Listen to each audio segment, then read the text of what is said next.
મોરબીમાં બ્રાહ્મણી ડેમ 1 અને 2 છલોછલ ભરાઈ ગયા છે। બ્રાહ્મણી ડેમ 2નો એક દરવાજો 3 ઇંચ ખોલવામાં આવ્યો। બ્રાહ્મણી ડેમ હેઠવાસના 14 ગામોને એલર્ટ કરવામાં આવ્યા છે। સુસવાવ, કેદારિયા અને મયુરનગર તથા ધનાળા ગામોને એલર્ટ કરાયા છે। રાયસંગપુર, ચાડધરા, મિયાણી, ટીકરપાડા અને તીરથ ગામને પણ એલર્ટ કરવામાં આવ્યા છે।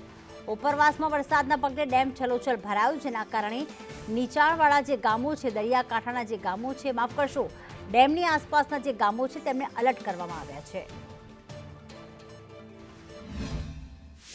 મોરબી જિલ્લામાં અવિરતપણે વરસી રહેલા વરસાદના પગલે હળવદના બ્રાહ્મણી 1 અને બ્રાહ્મણી 2 ડેમમાં પાણીની આવક થઈ છે।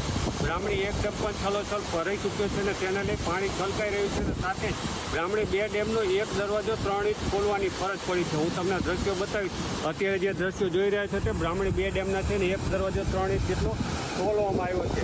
આ દરવાજો ખોલતાની સાથે જ હેઠવાસમાં આવેલા 11 ગામો જેટલાને એલર્ટ કરવામાં આવે છે। જેમાંની વાત કરીએ તો કેદારિયા, સુસવાવ, મયુરનગર, ધનાળા, રાયસંગપુર, ચાડધરા, મિયાણી સહિતના ગામોને એલર્ટ કરવામાં આવે છે। નદીના પટમાં અવરજવર નહીં કરવા માટે તંત્ર દ્વારા સૂચના પણ આપવામાં આવી છે। સાથે જ હાલમાં 220 ક્યુસેક જેટલું પાણીની આવક થઈ રહી છે અને 220 ક્યુસેક જેટલી પાણી નદીમાં છોડવામાં આવી રહ્યું છે, જેને લઈને તંત્ર એલર્ટ કર્યું છે અને કોઈ પણ વ્યક્તિને નદીના પટમાં અવરજવર નહીં કરવા માટે તંત્ર દ્વારા સૂચના આપવામાં આવી છે। સાથે જ ખેડૂતોમાં ક્યાંક ને ક્યાંક આનંદ જોવા મળી રહ્યો છે।